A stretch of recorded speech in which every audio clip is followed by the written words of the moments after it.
క్వార్టర్లో ఉంటూ ఒక మహాసముద్రమైనటువంటి బెంగళూరు కాన్ఫరెన్స్ గారికి, ఉమ్మడి చైతన్య గారికి, బీజేపీ నాయకులు విక్రమ్ కిషోర్ గారికి, అలాగే డిబిఓ గారికి, అలాగే ఎత్తుమందున్న జన సైనికులకు, జనసేన కార్యకర్తలకు, తెలుగుదేశం పార్టీ కార్యకర్తలకు, అలాగే నమస్కారాలు తెలియపరుస్తున్న ఈ రోజున కూటమి ప్రభుత్వం వచ్చిన తర్వాత రాష్ట్రాన్ని సుభిక్షంగా ఉండడం కోసం, మంచి పరిపాలన అందించడం కోసం ఇటు చంద్రబాబు నాయుడు గారు, అదేవిధంగా జిల్లా పరిషత్ చైర్పర్సన్ ఉన్నటువంటి గంట ముక్తమనంతో కష్టపడి ఇవాళ రాష్ట్రం మంచి పరిపాలన, అదేవిధంగా ఇబ్బందులు ఉన్నటువంటి ప్రజానికానికి చేదోడు వాదోడుగా ఉంటూ ఇవాళ ఈ కార్యక్రమం దాన్ని పొద్దున విజయాలు మళ్ళా ఇక్కడ రావడం జరుగుతుంది. ఎందుకంటే పవన్ కళ్యాణ్ గారి నైజం వారి యొక్క పనితీరును మనం ఒకసారి పరిశీలన చేసినప్పుడు సహజంగా మనందరూ కూడా అధికారంలో ఉంటే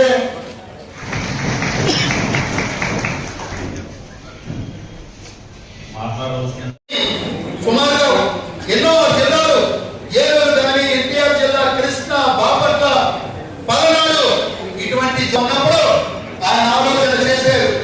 మీరు ఒక వ్యక్తిగా నేను ముందుకు వచ్చానని అంటే వ్యవస్థ మనకు కోట్ల రూపాయల నిధులు అది రాష్ట్రంలో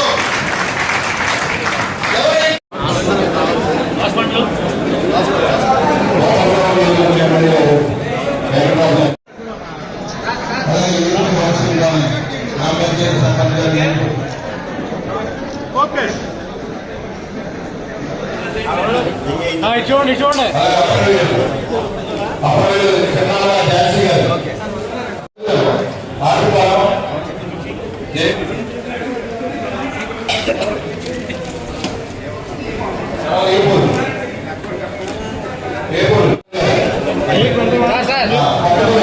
వేస్తా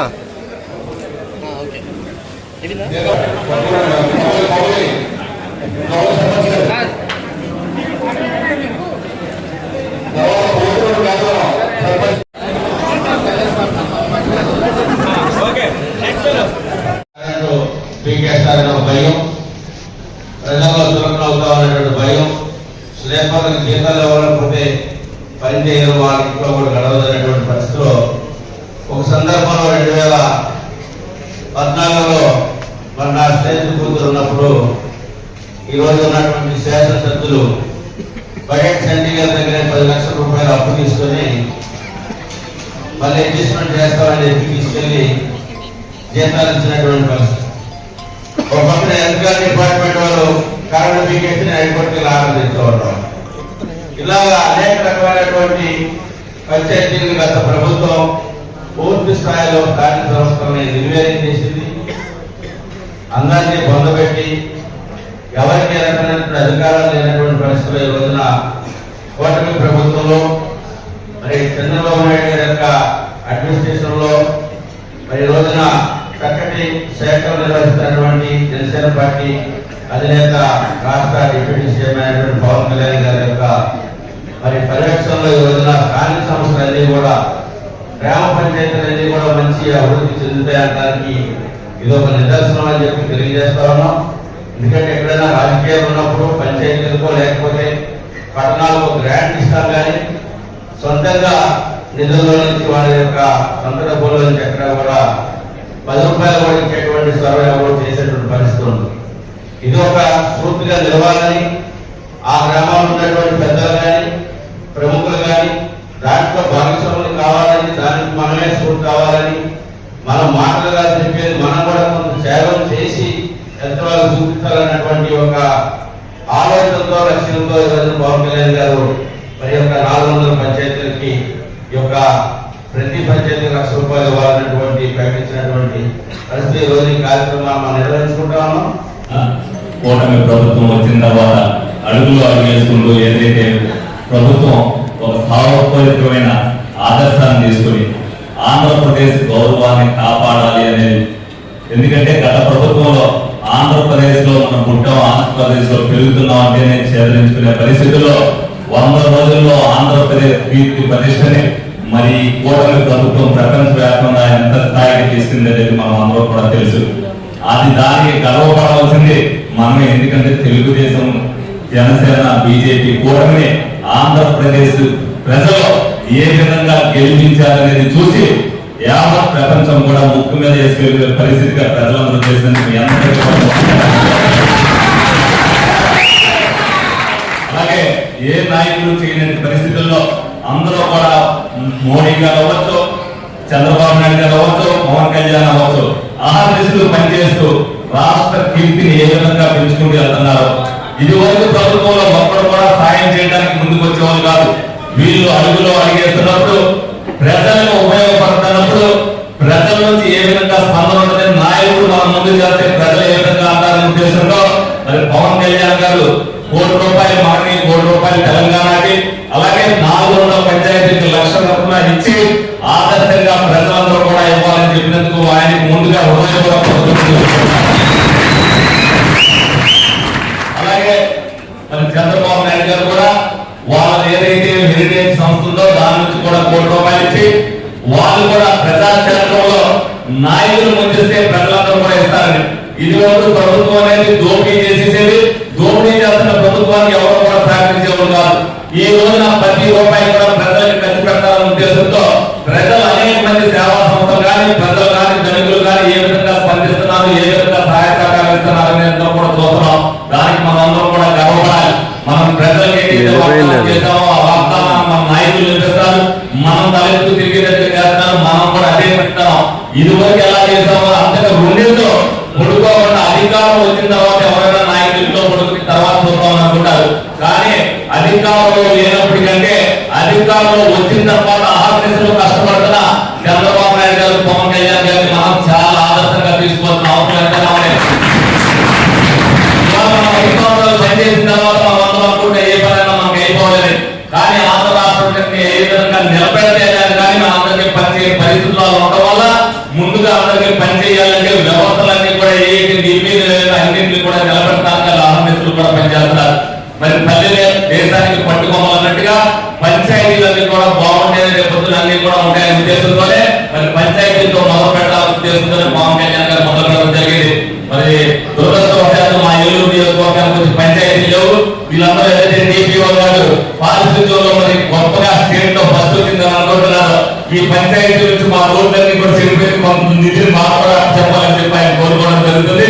తప్పనిసరిగా మీ అందరూ కూడా ఏదైతే మనం ఆశయాలను ప్రజల్లో తీసుకెళ్తామో ముందు ముందు కూడా కల్మషం లేకుండా మన రాష్ట్రం గర్వపరిచేటట్టుగా ప్రజలు నాయకులు ఏ విధంగా పరిపాలన చేస్తున్నారు కూడా మనం కూడా అలాంటి విభేదాలు లేకుండా చేయాలని చెప్పి అందరూ కూడా మనస్ఫూర్తిగా కోరుకుంటూ తన సొంత డబ్బుల్ని ప్రజల శ్రేయస్సు కోసం ఇవ్వడం అంటే కానీ ఇందులో మనం ఎక్కడ కూడా చూస్తున్నాం.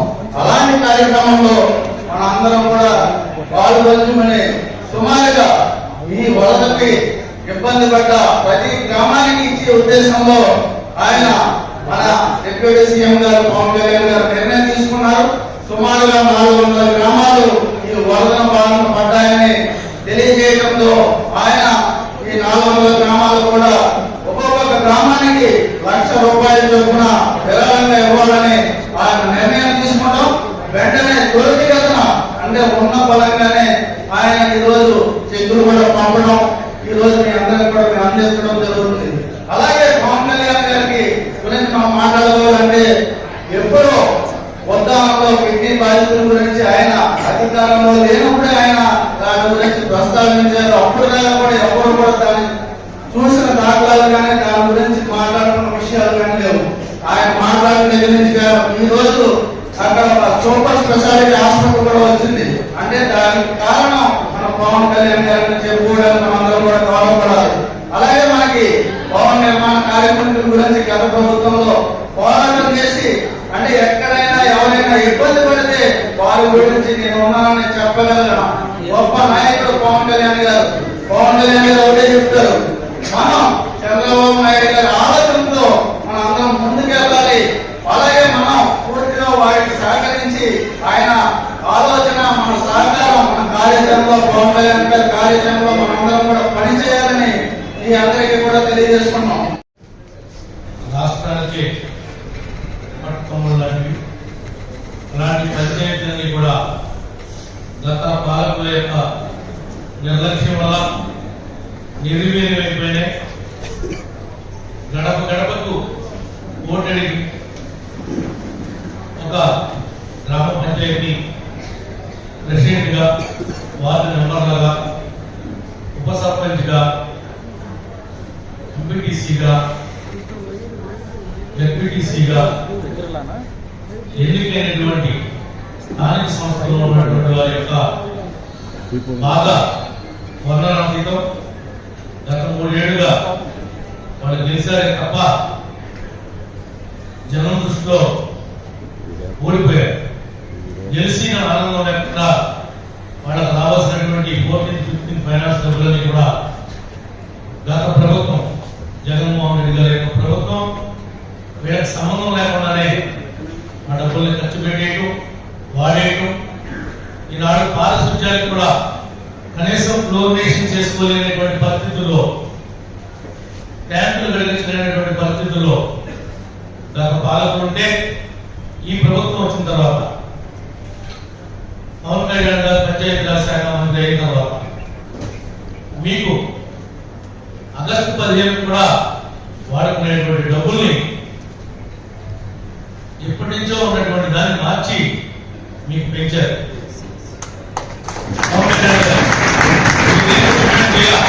సర్పంచ్ కూడా పెంచడమే కాదు, మీకు గౌరవం పెంచాలని చెప్పి 990 కోట్లు అన్ని గ్రామ పంచాయతీలకు రాష్ట్రంలో మనకి కూటమి ప్రభుత్వం వచ్చిన తర్వాత రిలీజ్ చేయడం కూడా జరిగింది. ఈనాడు ఒక్కొక్క పంచాయతీ గాడిలో పడుతున్నటువంటి పరిస్థితి. మరలా మీ అధికారాన్ని కూడా ఏదైతే 72-73 రాజ్యాంగ సవరణ ద్వారా మీరు కల్పించుకున్నటువంటి హక్కుల్ని మీకు బదలాయింపు చేయాలని మీ డిమాండ్ ఉందో, ఆ డిమాండ్ వైపుగా మన పవన్ కళ్యాణ్ గారు మిమ్మల్ని తీసుకెళ్తా ఉన్నారు. ఆ డబ్బులే కాదు, ఈనాడు 100లో మీరు ఇబ్బంది పడుతున్నారు, ఫ్లోరినేషన్ కానీ మిగిలిన విషయాల్లో కానీ ఉద్దేశంతో మరి మన యొక్క అధికారులు కానీ పార్టీ వారు ఇచ్చినటువంటి లిస్టు ప్రకారం కొన్ని గ్రామ పంచాయతీలకి లక్ష చొప్పున మరి 4 కోట్ల రూపాయల డబ్బు మన సర్పంచ్ అకౌంట్లో, అంటే గ్రామ పంచాయతీ అకౌంట్లో వేయటం ఇది చాలా గర్వించదగ్గ విషయం. ఒక మంత్రిగా ఎక్కువే కాకుండా ఆయన యొక్క సొంత డబ్బుని ఈనాడు పంపిణీ చేయడం అనేది ఇది ఎంతో ఉదాహరణతో కూడుకున్నటువంటి వ్యవహారం. ఒక రాజకీయ పార్టీని పెట్టి అనేక ఇబ్బందులు పడి, అవస్థలు పడి, అవమానాలకు గురై, అనేక మాటలు పర్సనల్గా కూడా అనిపించుకుని అయినా సరే ఎదురొడ్డి పోరాడి నిలబడి ఈ రోజున మన ఉప ముఖ్యమంత్రిగా, ముఖ్యంగా మన పంచాయతీరాజ్కి సంబంధించినటువంటి అన్ని శాఖలు, అటు కొల్లేరుకు సంబంధించి ఫారెస్ట్ అయితేనేమి, ఇటు పంచాయతీరాజ్, గ్రామీణాభివృద్ధి, రూరల్ డెవలప్మెంట్, ఇవన్నీ కూడా మన పవన్ కళ్యాణ్ గారు ప్రాతినిధ్యం వహించడం. ఒక ఆయన ఉంటే రూరల్ కాన్స్టిట్యున్సీలో ఇంకా ఎవరితో కూడా పెద్దగా పని ఉండకపోవచ్చు అనేటువంటి శాఖలన్నీ కూడా ఆయన దగ్గర ఉన్నాయి. అన్నింటినీ కూడా సమర్థవంతంగా గాడిని పెట్టి నిర్వహించడానికి మరి రాత్రింబవళ్ళు కష్టపడుతున్నటువంటి మన పవన్ కళ్యాణ్ గారికి ప్రత్యేకంగా 14 గ్రామ పంచాయతీ సర్పంచులు కూడా ఇలాంటి సక్రమంగా మీరు ఖర్చు పెడతారని, ఈ నియోజకవర్గాన్ని అభివృద్ధి పదంలో నడవడానికి మీరందరూ కూడా సహకరిస్తారని మనస్ఫూర్తిగా ఆకాంక్షిస్తూ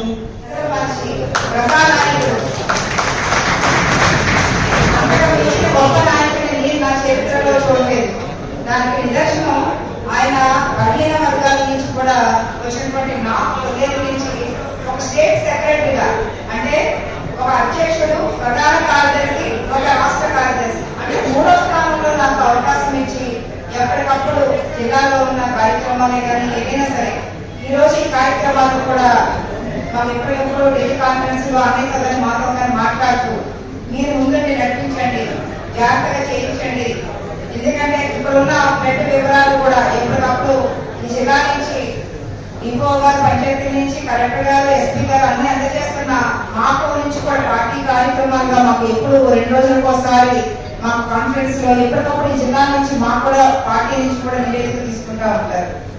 అంటే ఎంత మానిటరింగ్ చేస్తారంటే ప్రజల సమస్యల మీద ఎప్పటికప్పుడే ఆయన ప్రజల్లో తిరుగుతున్నారా బయట తిరుగుతున్నారా అని కాదు, ఆయన కూర్చున్న చోట నుంచి మమ్మల్ని అందరినీ నడిపిస్తారు, పనిచేయిస్తారు. అది కదా కావాల్సింది. నియోజకవర్గంలో కూడా 20 లక్షలు సాయం చేశారంటే చాలా సంతోషంగా ఉంది. ఈ రోజుల్లో మన పక్క వాళ్ళకి కానీ మన రిలేషన్ కానీ ఏదైనా ఇబ్బందులు వస్తే మనం ఒక 1000 రూపాయలు ఇవ్వడానికి ఎంతో ఇబ్బంది పడుతూ ఉంటాం. అలాంటిది తన ప్రజల కోసం ఆయన ఎంతో సేవ చేస్తూ ప్రభుత్వ డబ్బులు కాకుండా తన సొంత డబ్బులతో స్వయంగా ఇవ్వడం అనేది చాలా గొప్ప విషయం. ఆయన అధికారంలో ఉన్నప్పుడే కాకుండా ఉన్నప్పుడు కూడా అధికారంలో లేనప్పుడు కూడా ఆయన ఎంతో సాయం చేశారని విన్నాము. చాలా గొప్ప విషయం అది. అలాంటి మనసు ఎవరికి కూడా ఉండదు. కాబట్టి ఆయన అందరూ కూడా అభినందించాలి. మనం కూడా మనకు తగ్గట్టు మన సాయం వరద బాధ్యతకు చేయాలని కోరుకుంటూ నమస్తే అండి. ప్రింట్ అండ్ ఎలక్ట్రానిక్ మీడియా సోదరులందరికీ నమస్కారం. మరి ఈ రోజున రాష్ట్ర వ్యాప్తంగా పవన్ కళ్యాణ్ గారు జనసేన పార్టీ అధ్యక్షులు, ఆంధ్రప్రదేశ్ డిప్యూటీ సీఎం అయినటువంటి మా అధ్యక్షులు పవన్ కళ్యాణ్ గారి యొక్క ఆదేశాల మేరకు 400 పంచాయతీలు అన్ని విధాలుగా దెబ్బతిన్నాయని డిపార్ట్మెంట్ ద్వారా తీసుకున్నటువంటి ఇన్ఫర్మేషన్ ద్వారా ఈ రోజున రాష్ట్ర వ్యాప్తంగా చెక్కుల పంపిణీ కార్యక్రమాన్ని పెట్టమని ఆదేశించారు. దాంట్లో భాగంగానే ఈరోజు ఏలూరు జిల్లా పరిషత్ మీటింగ్ హాల్లో ఈ కార్యక్రమాన్ని ఏర్పాటు చేశాం. ఇది దెందులూరు సమన్వయకర్త, రాష్ట్ర జనసేన పార్టీ కార్యదర్శి, పొలిటికల్ అఫైర్స్ కమిటీ కార్యదర్శి అయినటువంటి సోదరి ఘంటసాల వెంకటలక్ష్మి గారు, మరి అదేవిధంగా గోపాలపురం జనసేన పార్టీ ఇన్ఛార్జి సోనరాజు గారు, మరి ఈ కార్యక్రమానికి ముఖ్య అతిథులుగా విచ్చేసినటువంటి జిల్లా పరిషత్ చైర్మన్ శ్రీమతి గంటా పద్మశ్రీ గారు, శాసనసభ్యులు ఏలూరు శాసనసభ్యులు బడేటి రాధాకృష్ణ సంటి గారు, బెందులూరు శాసనసభ్యులు చింతమనేని ప్రభాకర్ గారు, ఉంగుటూరు శాసనసభ్యులు పచ్చమట్ల ధర్మరాజు గారు, గోపాలపురం శాసనసభ్యులు మద్దిపాటి వెంకటరాజు గారు, వీరందరూ కూడా మరి బీజేపీ జిల్లా అధ్యక్షులు విక్రమ్ కిషోర్ గారు, పార్లమెంట్ కన్వీనర్ కృష్ణప్రసాద్ గారు, అందరూ కూడా ఈ రోజున తెలుగుదేశం, జనసేన, బీజేపీ నాయకుల యొక్క ఆధ్వర్యంలో గౌరవ సర్పంచులు, కార్యదర్శులు, అదేవిధంగా గౌరవ డిపిఓ శ్రీనివాస్ గారు, మరి అందరూ కూడా ఈ కార్యక్రమానికి అటెండ్ అయ్యారు. మరి చాలామంది ప్రజల మధ్యలో మరి పవన్ కళ్యాణ్ గారు ఏదైతే ఉదార భావంతో ఒక త్యాగం మనం చేసిన తర్వాత ప్రజలు చేయమనాలన్నటువంటి ఆలోచనతో ఎన్నడూ లేనటువంటి, ఎక్కడ ఏ రాజకీయ నాయకులు హోదాలో ఉండి వారి యొక్క సొంత డబ్బుల నుంచి పంచాయతీలకు కానీ లేకపోతే ఇతరులకు కానీ విరాళాలు ఇచ్చేటువంటి సిస్టమ్ ఎప్పుడూ లేదు. మరి ఈరోజు రాష్ట్ర ఉప ముఖ్యమంత్రిగా ఉండి 6 కోట్ల రూపాయలు, మరి ఆంధ్రప్రదేశ్కి 5 కోట్లు, తెలంగాణకు 1 కోటి రూపాయలు ఇచ్చినటువంటి ఒక మహనీయుడైనటువంటి పవన్ కళ్యాణ్ గారు తప్పించి ఇప్పటివరకు ఎవరు లేరు. ఎవరైనా ఉంటే దాంట్లో వచ్చే కమిషన్లు ఏ రకంగా తీసుకోవాలో ఆలోచిస్తారు తప్పించి ఈ రకమైనటువంటి ఆలోచన కానీ లేదు. మరి గత ప్రభుత్వం ఈ పంచాయతీలని, స్థానిక సంస్థల్ని పూర్తిగా నిర్వీర్యం చేసి ఎక్కడ భిక్షాటన చేసేటువంటి విధానం తీసుకొచ్చింది. సర్పంచ్లు కానీ, మెంబర్స్ కానీ, వైస్ ప్రెసిడెంట్లు కానీ, ఎంపీటీసీలు కానీ, జెడ్పీటీసీలు కానీ, మేయర్స్ కానీ, మున్సిపల్ చైర్మన్లు కానీ, కార్పొరేటర్స్ కానీ, కౌన్సిలర్స్ కానీ అందరూ కూడా భిక్షాటన చేసి రోడ్ల మీద గుండ్లు కొట్టించుకొని భిక్షాటన చేయడానికి వచ్చినటువంటి పరిస్థితి నుంచి ఈ రోజున స్థానిక సంస్థలు బలోపేతం చేయాలి, గ్రామ అభివృద్ధి ఈ దేశానికి, రాష్ట్రానికి అభివృద్ధి అని భావించి పవన్ కళ్యాణ్ గారు ప్రతి ఒక్క పంచాయతీకి 400 పంచాయతీకి ₹1,00,000 చొప్పున ఇవ్వడం జరిగింది. మరి దెందులూరు కాన్స్టిట్యున్సీలో 14, గోపాలపురం కాన్స్టిట్యున్సీలో 6, 20 మందికి ఈ రోజున ఇక్కడ సర్పంచులకు చెక్కులు అందజేయడం జరిగింది అందరి సమక్షంలో. మరి ఇదొక మార్పుకి నాంది. రాజకీయ వ్యవస్థలో కానీ, రాజకీయ నాయకుల్లో కానీ, ఈ సమాజంలో ఉన్నటువంటి పెద్దవాళ్ళు ఎవరైతే మానవత అవగాహన ఉన్నటువంటి వ్యక్తులు ఒక కళ్ళు తెరిచి వాళ్ళు కూడా త్యాగం చేయడానికి మనమే స్ఫూర్తిదాయకంగా ఉండాలన్నటువంటి ఆలోచనతో ఈరోజు పవన్ కళ్యాణ్ గారు చేశారు. చాలా సక్సెస్ఫుల్గా ఈ యొక్క కార్యక్రమాన్ని ఈ రోజున అందరూ కలిసి నిర్వహించుకొని గౌరవ సర్పంచుల చేతులకి ఆ శక్తిని అందించడం జరిగింది. ఆల్రెడీ వాళ్ళ అకౌంట్స్ కూడా ₹1,00,000 పంచాయతీ అకౌంట్స్కి వెళ్ళిపోవడం జరిగింది. మరి దీన్ని స్ఫూర్తిగా తీసుకొని గ్రామ పంచాయతీల్లో అందరూ కూడా అభివృద్ధి దిశగా నడవాలని చెప్పి అందరి తరఫున ఏలూరు నియోజకవర్గం, ఇటు దెందులూరు, గోపాలపురం, ఇటు ఉంగుటూరు, మా ఒక ఏలూరు పార్లమెంట్ ద్వారా మరి ప్రజలందరి తరఫున కూడా పవన్ కళ్యాణ్ గారికి ప్రత్యేకమైనటువంటి ధన్యవాదాలు, అభినందనలు తెలియజేస్తూ ఉన్నాం. ఆయన సారథ్యంలో మేము పనిచేయటం మాకు చాలా గర్వంగా ఉందని చెప్పేసి మేము భావిస్తూ ఉన్నాం. జై పవన్ కళ్యాణ్, జై జనసేన.